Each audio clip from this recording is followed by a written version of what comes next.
Ovo kišno poslijepodne ću iskoristiti da obavim još svakodnevnog čišćenja. Do Bajrama je ostalo još samo malo.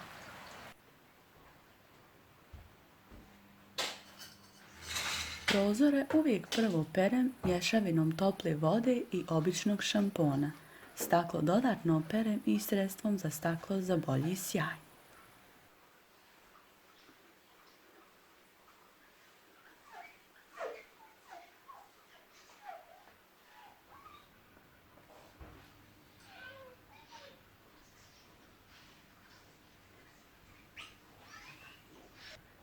Volim i bolje je prozore prati kada je oblačno i prohladno. Vedar i sunčan dan može izgledati kao odlična prilika za pranje prozora, ali zapravo tada sunce prebrzo suši prozore, ostavljajući za sobom mrlje i pruge.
Kada god koristim usisivač, pitam se kako su naše nane i stariji ljudi, ako ih ima koji to pamte, živjeli bez njega koristeći se samo metlom. Nakon usisavanja sa mojim prethodnim usisivačem koji sam imala, se je znao osjetiti ružan miris iz vrećice koju sam stalno morala prati. Tada sam znala nasuti malo nekog suhog začina ili sode u vrećicu prije usisavanja i miris bi se neutralisao. Sa ovim usisivačem koji ima posudicu i koji je savršen za održavanje, ovisno od godišnjeg doba i mog raspoloženja, sipam malo začina poput cimeta, đumbira, vanilije ili osušenu koru od limuna ili naranđe. Zagrijavanjem se širi tako divan miris. Neko sipa i eterično ulje, ali sam čula da to i nije baš dobro za usisivač. Naš poslanik alejhi selam nas je savjetovao da protresemo posteljinu prije spavanja. Time se vodim i tako redovno istresam i prostirke.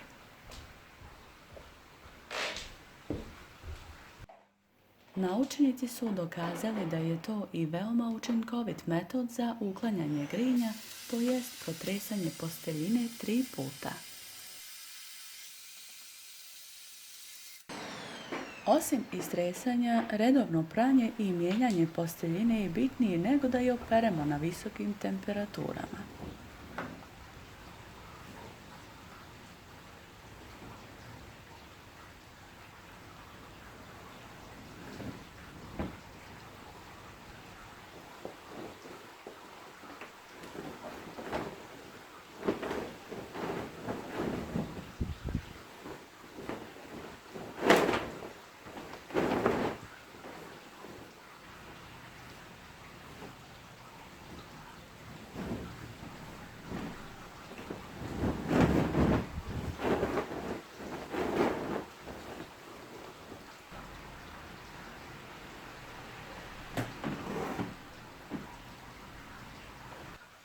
Volim svakodnevno držati prozore otvorene. Volim zrak koji cirkuliše, sunce i svjetlost u našem prostoru. Nijedno od nas ne voli spuštene zebre, mračne prostore, osim kada je vani izuzetno vruće. Kada god sam u mogućnosti, posteljinu i jastuke i ostalo zračim na zraku, a jednom mjesečno perem jastuke i debeli pokrivače i po najjačem suncu puštam da se suše i prozrače.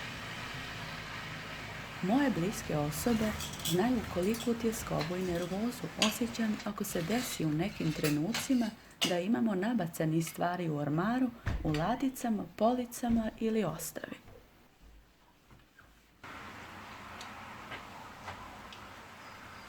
Moje raspoloženje uveliko ovisi o čišćenju nekih mjesta koji se rijetko čiste, o pomjeranju stvari ili unošenju novih nekih sitnica u kuću. Stvari koje ne obučem najmanje 1 godinu poklanjam nekome jer nisam neko ko voli skupljati stvari da imam što više.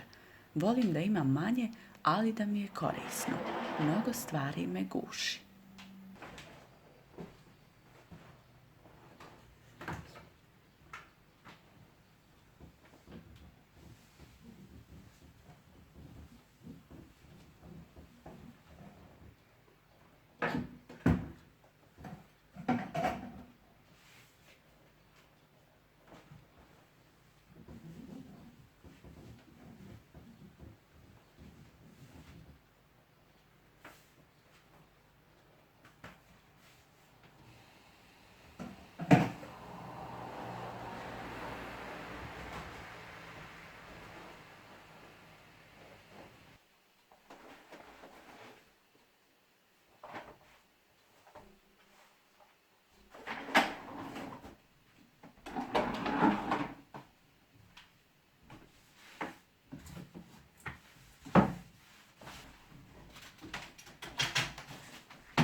Nakon što sam usisala ugaonu garnituru, nju brišem sa vlažnom krpom i samo malo omekšivača za dodatni svježiji miris.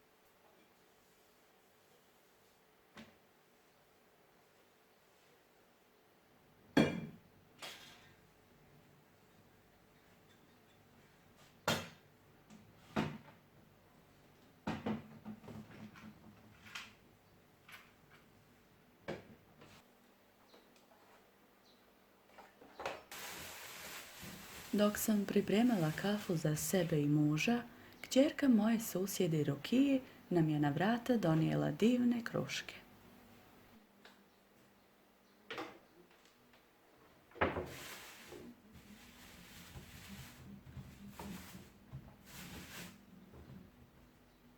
Ubrzo se i muž vratio iz marketa sa keksima koje ćemo jesti dok budemo pili kafu.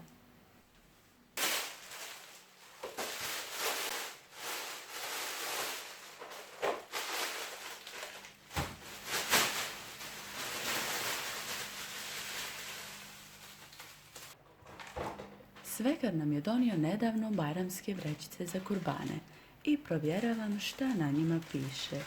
Jedne godine smo kupili ne obraćajući pažnju i na njima je pisalo Bismillah, što mi se nije svidjelo, s obzirom da te vrećice poslije idu u otpad i nisam ih ni koristila. Na ovim nije tako.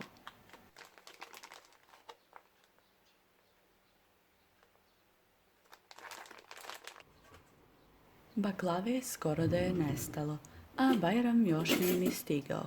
Htjela sam ostatak prebaciti u kutiju sa poklopcem, ali sam odustala. Samo sam svaku okrenula na drugu stranu i ostavila u plehu.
Sljedeći dan, sin je također odlučio dati svoj doprinos u predbajramskom čišćenju, a dok smo muž i ja pili kafu, kćerka druge susjede Selme je donijela domaćih voćki za nas. S obzirom da je sutra dan Arefata, odlučila sam taj dan postiti. Kako se želim više posvetiti ibadetu, sada ćemo obaviti našu malu kupovinu nekih namirnica.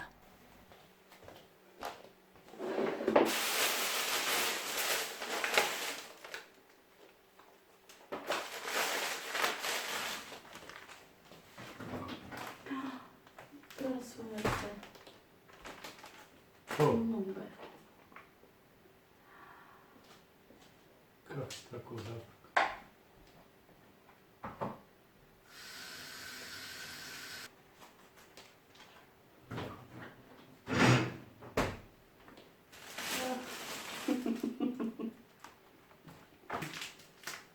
Ovo je kafu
Dobili smo još domaćih voćki, ovaj put od moje jetrve Mirnese.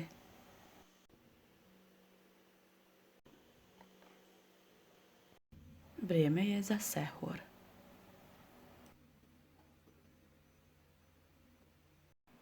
Danas ću obaviti još obaveza oko čišćenja koje su mi ostale, a također imam mnogo posla oko novih videa.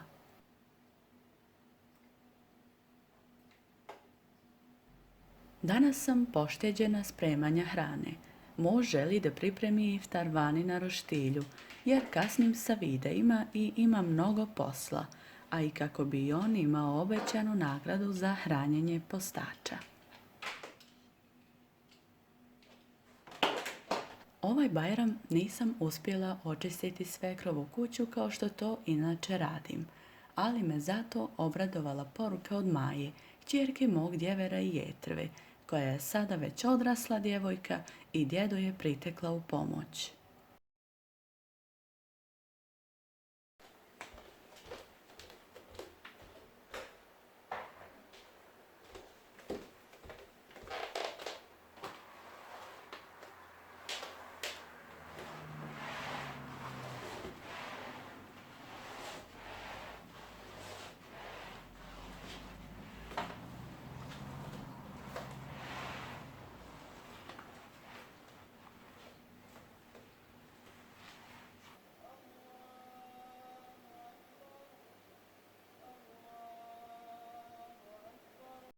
Nakon što su muž i sin obavili Bajram namaz, muž je otišao na posao, a svoju bajramsku kafu sam pila sa sinom.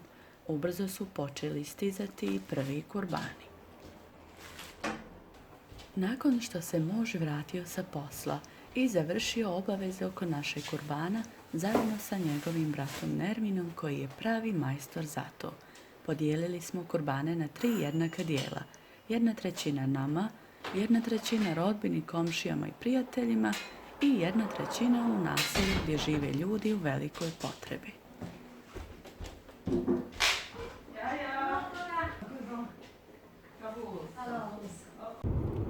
Nakon toga, prvi dan Bajrama idemo svi kod svekra u naš stari dom.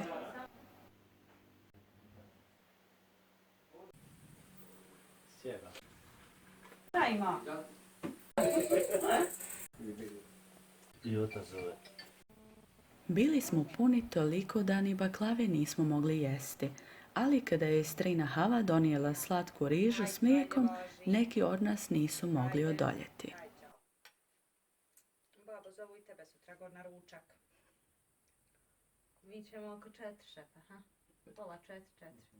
Ej, jel vi žurite? Jetrva je poredala prljavo suđe u mašinu prije nego je otišla. Naknadno sam dodala još nešto i živjele perilice posuđa. A nema, kaže, svaki kafić pun. Hvala vam na večer. Sjedi, Amidžan. Dođite na narode. Dođite i vi. A vi će, Hava, evo I i Miki Dođedemini i vama. Uđite, Boga Bujno, mi. Boga. Evo samo, ako mi pokupi, pokosi sutra oba dvije njive, znači evo je Erti, pa vidjet ćemo. Ja. Svekar oštri noževe, jer ćemo sutra mojoj mami na Bajram i muž će obaviti obred kurbana za moju mamu. Muž kaže da svekar uvijek dobro naoštri noževe.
Moja najmlađa sestra Džermina je veliki ljubitelj svih životinja.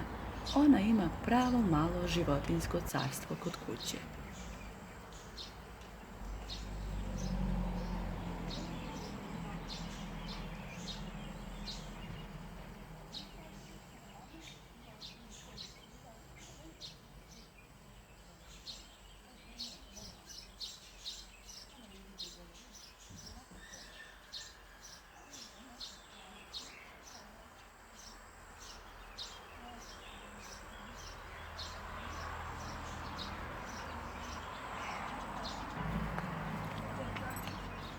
Ima ovu previše kupu. Nisam ne znala i kuću.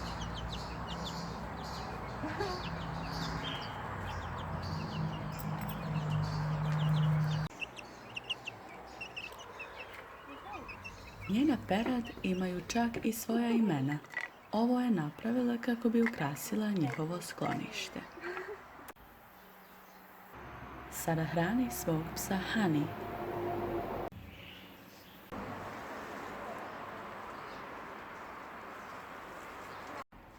Ovdje je nekada davno bila fontana koju je otac pravio, ali već odavno u njoj raste cvijeće.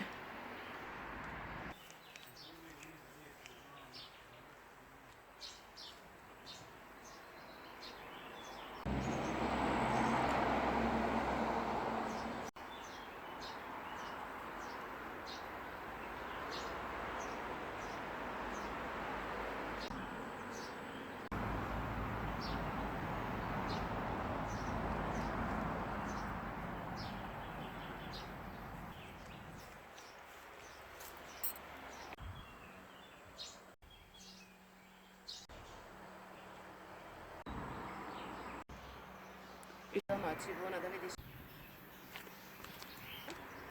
Svaka li. Zašto ono koliko je jedna zemlja naše toliko uka, one su bile.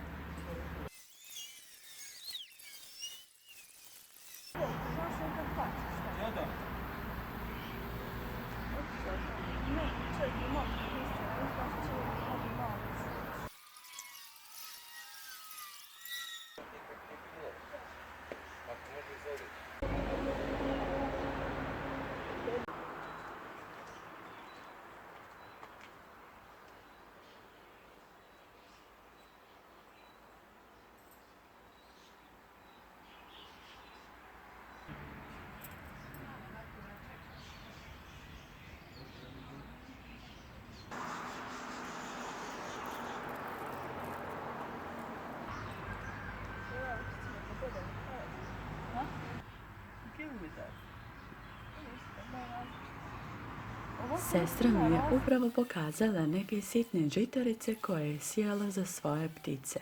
Otišla je ubrati i za moje ptice.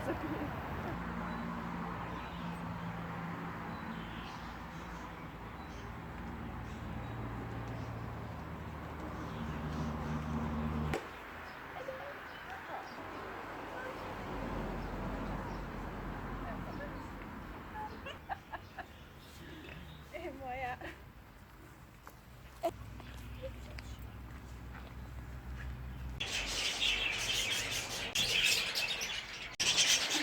Ona skaču mi remete.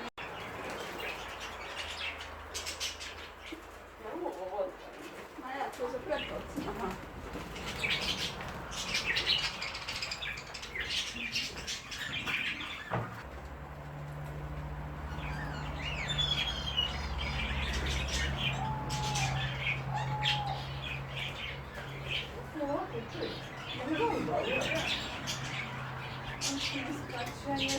Simpatične.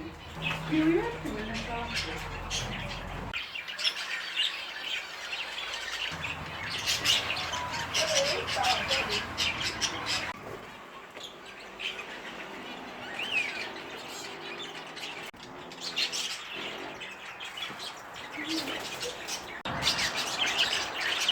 Ona predsjednima sve da...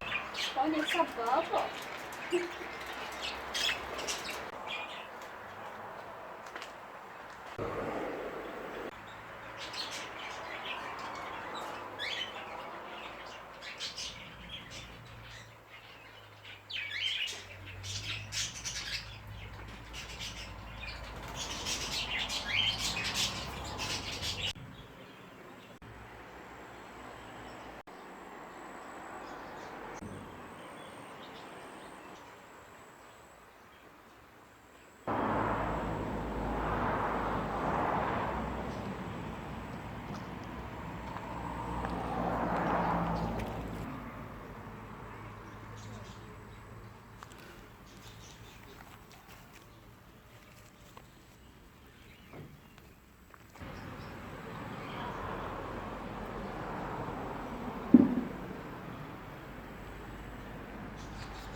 Ovo je novi ljubimac moje sestre, ali čekajte da vidite još. Njezin hrčak i stari zec Bego u pozadini.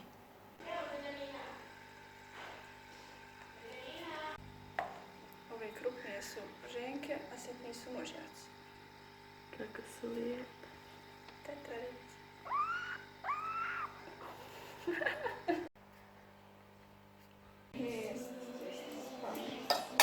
Tu baš je ugodna nego...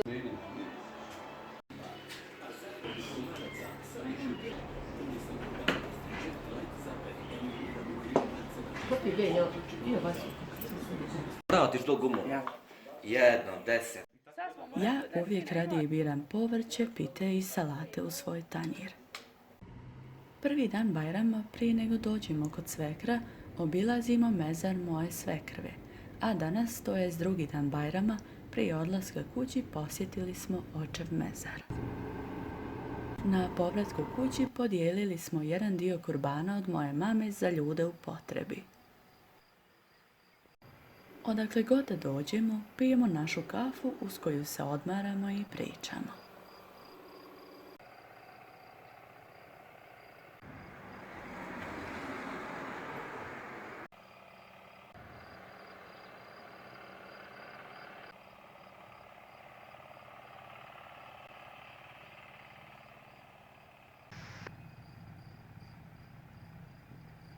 Sada ćemo obaviti naše obaveze oko povrća i cvijeća.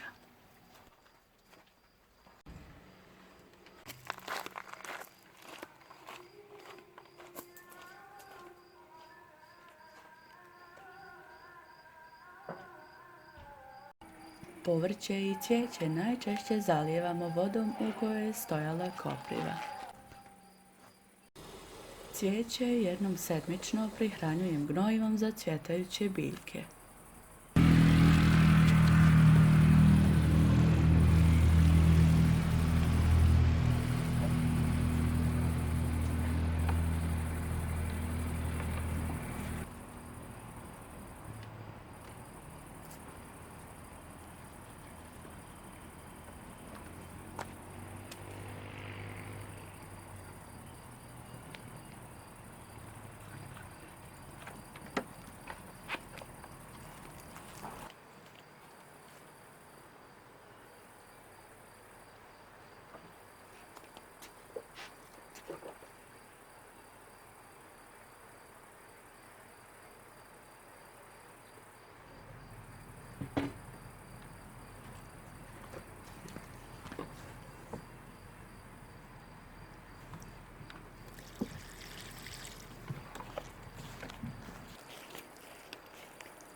Osim zalijevanja, redovno moramo rezivati iscvetale dijelove biljaka kako ne bi crpilo biljku i ona pomislila da je sezona završena.